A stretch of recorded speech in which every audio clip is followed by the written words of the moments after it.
आप नारियल का गोला दो 50 बार दो, 10-10, 20-20 गोले दे दो, 50-50 गोले दे दो, मना नहीं है, हैं 2-4-8 झोला भर के दे दो, हम वो भी मना नहीं करे, एक बोरा भर के दे दो, उसका मना नहीं। पर श्रीफल की मूलता है, यहाँ नारियल का जो श्रीफल है उसकी मूलता है। और कितनी सुंदर बात है, नारियल जो बहन भाई को देती है श्रीफल, हाथ भरा हुआ रखती है, भाई को बहन जब श्रीफल देती है तो भाई वही श्रीफल अपनी बहन को कुछ दक्षिणा अर्थात कुछ रुपया रखकर, कुछ भेंट रखकर, कुछ स्वरूप रखकर, जब बहन इतनी दूर से आई वही श्रीफल भाई फिर बहन को दे देता है, ये ले तू ले जा, तू रख ले। पर बहन उस श्रीफल को लेकर नहीं जाती है, बहन क्या कहती है, नहीं नहीं तुझे रखना पड़ेगा, तू रख। तो दो चीज में से जब श्रीफल भाई भेंट रख कर देता है अपनी बहन को, तो बहन श्रीफल वहीं भाई के घर छोड़ देती है, भेंट का कुछ भाग लेकर चल देती है। ये बहन का प्रभाव। रक्षा सूत्र को लोगों ने बिगाड़ दिया आज के जमाने में, तो रक्षाबंधन का भी महत्व लोग नहीं जानते कि कैसे रक्षा सूत्र बनना चाहिए, कैसे रक्षाबंधन होना चाहिए, उसका भी विशेष महत्व होता है भाई, उसकी भी मूलता होती है। और एक बात कहूंगा आज रक्षाबंधन पर, आपको अच्छी लगे तो आप स्वीकार करना, ना लगे तो आप छोड़ देना। वैसे भी सीओर वाला महाराज ताड़ी ताड़ी बोले ही बोले है, उसमें क्या दिक्कत, तो बोलने में तो कोई पीछे हटूंगा नहीं। एक निवेदन आप सबसे करूंगा, आपको अच्छा लगे अपने जीवन में उतारिएगा, ना लगे कोई बात नहीं, छोड़ दीजिएगा, पर उतारना जरूर। बहन से प्रॉपर्टी के चक्कर में कितना भी झगड़ा चल रहा हो, बहन का भाई से एक मकान के चक्कर में कितना भी झगड़ा चल रहा हो, संपदा के चक्कर में कितना भी झगड़ा चल रहा हो, तो भी निवेदन करूंगा, बहन और भाई तुम खूब लड़ो प्रॉपर्टी और जमीन के लिए, पर रक्षाबंधन के दिन कम से कम एक दूसरे के नहीं भी जाओ तो फोन लगाकर जीजी और बहन भाई से, भाई बहन से एक बार तो बात कर लो, क्योंकि धन अपनी जगह रह जाएगा साहब, वहां धन नहीं जाने वाला, आपका व्यवहार जाने वाला है, आपका प्रेम जाने वाला। माना उसने कुछ भी करा हो, अदालत में केस लगा दिया हो, 25 केस चल रहे हो अदालत में, 50 बार तुम्हें पेशी पर जाना पड़ रहा हो, 50 बार झगड़े हो गए, 50 बार तलवार लेकर खड़े हो गए, डंडे लेकर खड़े हो गए, एक दूसरे को मारने को तैयार हो गए, पर निवेदन है एक माता के गर्भ से तुम जन्मे हो, कम से कम उस माता के दूध का फर्ज अदा करो। और एक बार कितना भी झगड़ा हुआ हो, इस आस्था चैनल के माध्यम से आज रक्षाबंधन के दिन भले राखी बंधवाओ मत बंधवाओ, पर एक फोन लगाकर तो पूछ लो जीजी कैसी है, कब आएगी बता, या बहन भाई को कह दे रे कैसा है, भूल गया क्या मुझे, भाई भी कह दे, लड़ाई की बात मत करना, आज के दिन बस प्रेम की बात करना कि कम से कम बहन का फोन तो आया। मेरा मन कहता है, मेरा दिल कहता है कि शायद दिवाली पर जितनी आतिशबाजी नहीं हुई होगी उतनी आतिशबाजी आपके दिल में होगी, कि जिससे केस चल रहा है वो फोन लगाकर पूछ रहा है कि भाई ने पूछा बहन से, बहन ने पूछा भाई से कैसे हो, भाभी से बात कर लो, थोड़ा बच्चों से बात कर लो।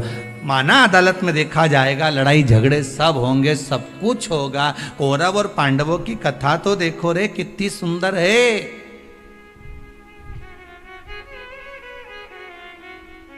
कितनी सुंदर है।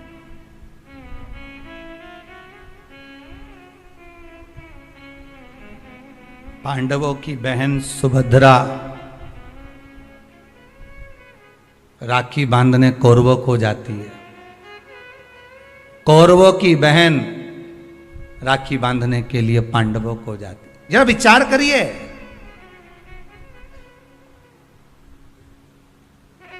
क्या युद्ध के मैदान में लड़े नहीं, क्या युद्ध के मैदान में मरे नहीं, युद्ध अपनी जगह पर है।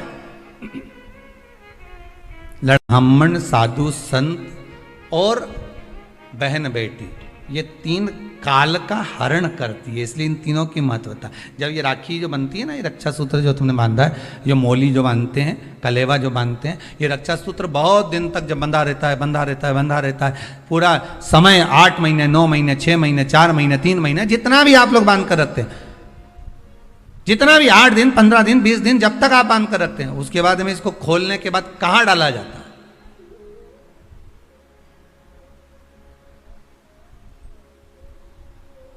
कहां दिया जाता है इसको?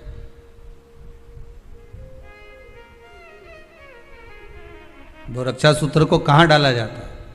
तो कहते हैं जिस स्थान पर गाय को बांधा जाता है, जिस स्थान पर गाय को बांधा जाता है, उस स्थान पर इस रक्षा सूत्र को ले जाकर एक और किसी भी खूंटे से गाय के, या गाय का जो ग्वाड़ा होता है, गाय जहां बंधती है उस स्थान पर कोई कील लगी हो, कोई खूंटा लगा हो, उससे इस रक्षा सूत्र को खोलकर बाद में बांध दिया जाता, वहां रख दिया जाता। क्यों, किस लिए रखते हैं, क्यों जोड़ा गया इसको? हिंदू धर्म में रक्षा सूत्र को गाय से क्यों जोड़ा गया? उसका कारण केवल इतना है कि गौ माता, जब तक आपने रक्षा सूत्र बांधा, इसके बाद रक्षा सूत्र आपने अगर गौ माता के उस ग्वाड़े में कहीं ले जाकर बांध दिया है, दे दिया है, रख दिया है, 33 कोटि देवता गौ माता के भीतर विराजमान होते हैं। 33 कोटि देवता गौ माता के भीतर रहते हैं। और केवल ये जो ये गाय जहां बंधती है, गौशाला जो होती है ना, गाय जहां बनती है, जहां पर गौ माता निवास करती है, हम तो कहते हैं लोग वृंदावन किससे मिलने जाते हैं? जम के बोलिए जरा, भगवान कृष्ण से, ठीक है? और भगवान कृष्ण किसको चराने जाते हैं? गौ माता। मतलब तुम कृष्ण जी के पीछे और कृष्ण जी गौ माता के पीछे। क्यों? तो उसका सीधा सीधा प्रसंग है कि गाय के ग्वाड़े में, गाय के उस आंगन में, गौशाला आदि में जहां गाय बनती है, उस जगह पर अगर आपने रक्षा सूत्र बाद में बंधने के बाद 8-15 दिन, महीने भर, 2 महीने, 4 महीने, 6 महीने, 8 महीने के बाद में आपने वहां बांध दिया, रख दिया, तो जिसके हाथ में बंधा होता है उसकी रक्षा स्वयं गौ माता में विराजमान 33 कोटि देवता करते हैं। उसकी रक्षा का सूत्र फिर वो संभालते, फिर वो आपके नहीं, फिर वो संभाले।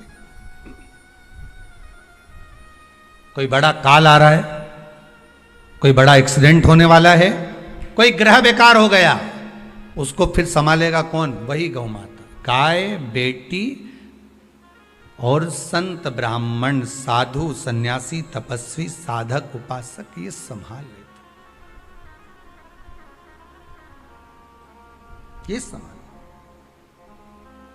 एक नियम ले लो कोई भी, एक साधना भी फीके हो गए, इतना फीका कर दिया विरोधियों ने, इतना फीका कर दिया विधर्मियों ने कि जब देखो जब त्योहार आता है और ये अपनी चाल चलना प्रारंभ कर देते हैं। मावा नकली है, दूध नकली है, मावा नकली है, दूध नकली है, और इनकी निगाह में वो चॉकलेट असली है। घर के पकवान नकली, घर का भोजन नकली, भारत की भूमि पर बनने वाला पकवान, गुलाब जामुन, इमरती, भजिया, पकोड़ा, खोपरा पाक, अपने घर में बनने वाला गुजिया, पपड़िया, सब नकली है। बस बाजार जाओ, रक्षाबंधन का त्योहार है, एक टॉफी भाई बहन को, बहन भाई को दे दे, और इसको त्योहार कहते हो? त्योहार वो होता है जो घर की माँ घर में मिठाई बनाए और बच्चों को खिलाए, उसको त्योहार कहते हैं। फीका कर दिया त्योहारों को। जो भी त्योहार आते हैं या तो 2 हो जाएंगे, 3 हो जाएंगे, या फिर इतने छोटे हो जाएंगे कि उसमें आप विचार करते रहोगे कि मैं कल मनाऊं कि परसों मनाऊं। बस इसी विचार में पड़ते रहेंगे, और हमारा सनातन धर्म का जो हमारा एक आनंद है, हमारे जीवन का जो सुख है, त्योहार का जो उत्साह है, त्योहार का, जन्माष्टमी आती थी पहले, लोग ऐसी जन्माष्टमी मनाते थे। रामनवमी आती थी पहले, रामनवमी मनाते थे। रक्षाबंधन आता था पहले, रक्षाबंधन खुशियों से मनाते थे। जब होली आती थी, होली खुशियों से मनाते थे। दिवाली आती थी, दिवाली खुशियों से मनाते थे। संक्रांति आती थी, संक्रांति खुशियों से मनाते थे। जितने त्योहार आते थे, एक आता था और उसमें उत्साह, उमंगता, आनंदता होती थी। आज के जमाने में इतना इतना बांट दिया, इतना इतना बांट दिया कि त्योहार को भी 2-4 कर दिए, तो लोग विचार में पड़े रहते हैं, अब करें तो करें क्या, अब विचार करें तो करें क्या।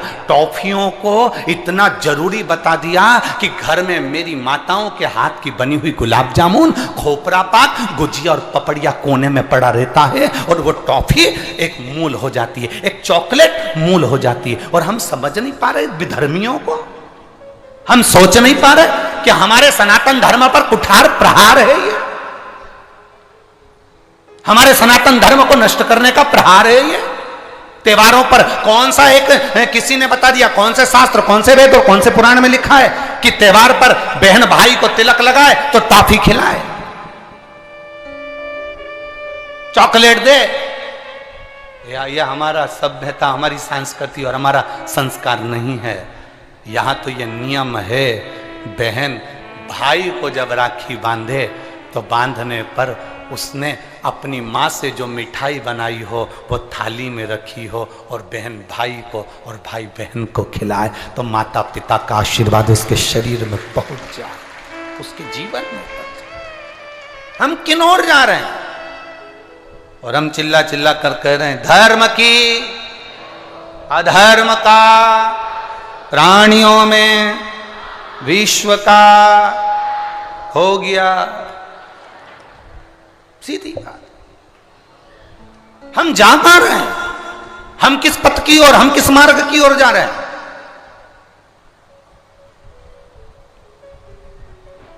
भ्रम में पड़ गए, हम विचारों में पड़ गए, हम भ्रमित हो रहे हैं, भ्रमित। एक ने कह दिया, सियोर वाला महाराज कहता है शंकर जी पे चढ़ा हुआ जल पीना चाहिए, सियोर वाले महाराज कहते हैं बेलपत्री चढ़ी हुई खाना चाहिए।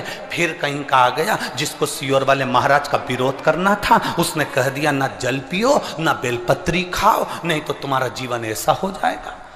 ये विरोध शास्त्र का नहीं है, ये सियोर वाले महाराज का है कि इन्होंने अगर बोला है तो उसका विरोध करना, इन्होंने बोला दुर्वा चढ़ाओ उसका विरोध करना, इन्होंने बोला चावल चढ़ाओ इसका विरोध करना। और दुनिया के लोग उनके झाले में पड़ जाते हैं। हमारा नियम निवेदन है, ना तुम सीहोर वालों की मानो ना तुम किसी की मानो। गीता प्रेस गोरखपुर की शिव पुराण बाजार से लेकर आओ, उसको दिल से धीरे धीरे पढ़ो, उसमें सब मिल जाएगा तुमको जो सीहोर वाला अपनी व्यासपीठ से बोलता है।